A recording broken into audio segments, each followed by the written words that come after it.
কড়াইশুঁটির কচুরি বানানোর জন্য প্রথমে কড়াইশুঁটিগুলোকে ছাড়িয়ে নিয়ে পেস্ট করে নিচ্ছি।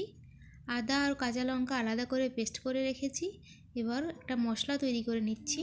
গোটা জিরে, গোটা ধনে আর গোটা মৌরি আর দুটো শুকনো লঙ্কা হালকা করে ভেজে নিয়ে গুঁড়ো করে নিলাম। কড়াইতে সর্ষের তেল দিয়ে অল্প একটু হিং দিয়ে আদা কাঁচা লঙ্কার পেস্টটা দিয়ে একটু ভেজে নিতে হবে।